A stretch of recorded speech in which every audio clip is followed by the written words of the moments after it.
Merdeka! Merdeka!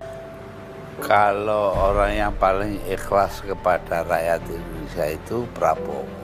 Yang dia bikin itu menunjukkan betapa dia ikhlas betul kepada rakyat Indonesia.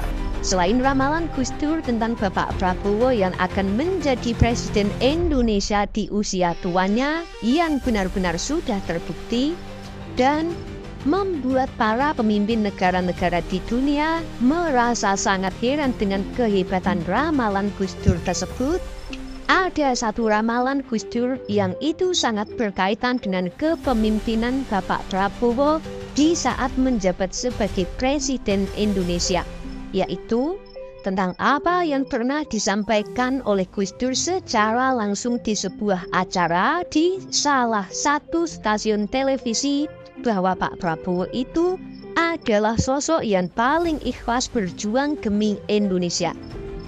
Tetapi di balik keikhlasan tersebut yang membuat Pak Prabowo itu pada awal-awal masa kepemimpinannya itu akan melihat siapa yang akan menjadi musuhnya, yang akan menjadi batu sandungannya. Dan baru sehari saja dilantik sebagai presiden, ternyata tanda-tanda siapa musuh Presiden Prabowo yang akan menjadi batu sandungan itu benar-benar sudah mulai bermunculan. Meskipun mereka memang tidaklah berani terang-terangan langsung menyerang Presiden Prabowo.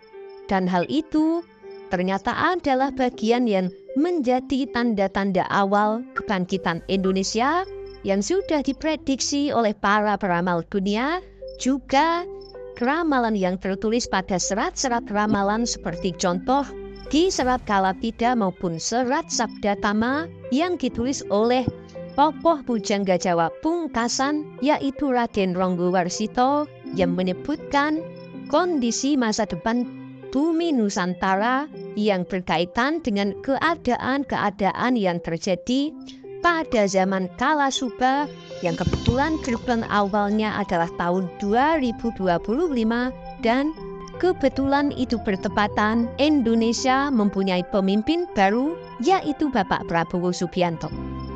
Dan ternyata di balik pidato yang sudah disampaikan oleh Presiden Prabowo setelah dilantik itu ternyata isinya sangat berkaitan dengan 7 peristiwa yang menjadi tanda kebangkitan Nusantara sesuai ramalan dalam serat Kalatida dan serat Sabda Tama.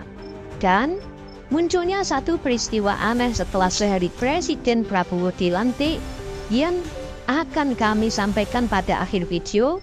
Itu ternyata sangat berkaitan sekali dengan ucapannya Gus Dur tentang keikhlasan Bapak Prabowo. Peristiwa yang pertama yaitu munculnya peristiwa bangkitnya persatuan dan perlawanan terhadap segala macam bentuk upaya-upaya yang mengarah pada pemecah belahan bangsa.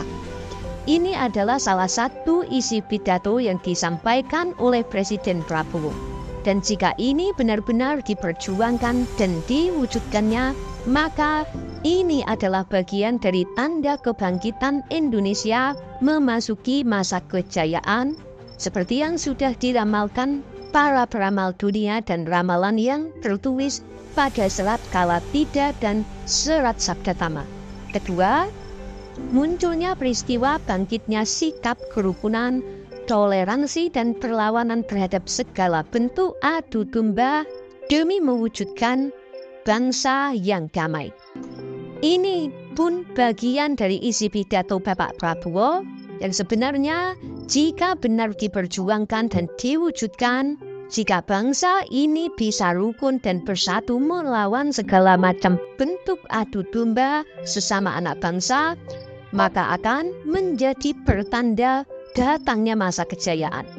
Lalu yang ketiga, yaitu munculnya peristiwa bangkitnya perlawanan terhadap perilaku yang menyengsarakan rakyat kecil demi kesejahteraan, seperti contoh perlawanan terhadap tindak korupsi.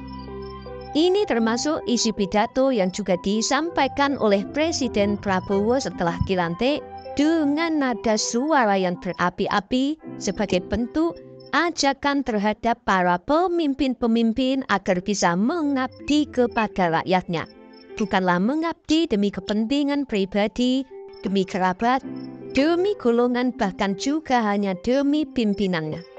Dan munculnya pemimpin yang benar-benar bisa menunjukkan hal itu adalah juga bagian dari terbuktinya prediksi para peramal dunia dan ramalan Selat Kalabida dan Selat Sabda Tama tentang tanda Indonesia sudah memasuki gerbang kejayaan. Lalu yang keempat, yaitu munculnya peristiwa bangkitnya perlawanan terhadap kondisi budaya asing yang berusaha selalu ingin membajak budaya dan ideologi bangsa, yang selama ini sudah selalu berusaha membelokkan sejarah, yang selama ini pun diam-diam sudah menggeser dan menghilangkan budaya asli Nusantara, entah itu dengan menggunakan kendaraan agama dan lain-lain. Dan tanda ini pun sudah terjadi.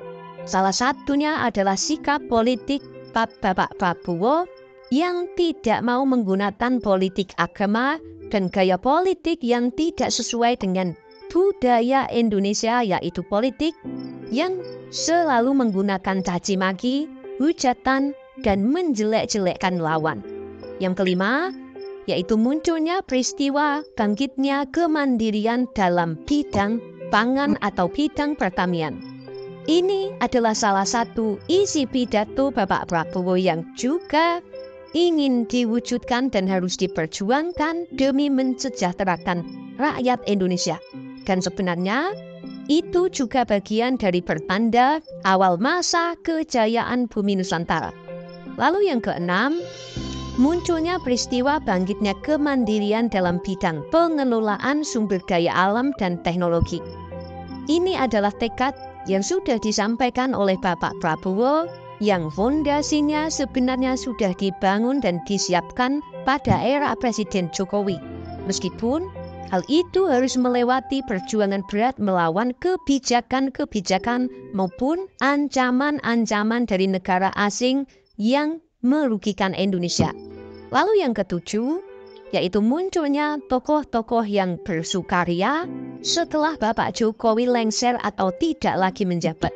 Bahkan mereka sampai-sampai menggelar syukuran Indonesia tanpa Jokowi. Ini adalah tokoh yang baru saja sehari Presiden Prabowo dilantik, mereka sudah membuat ulah.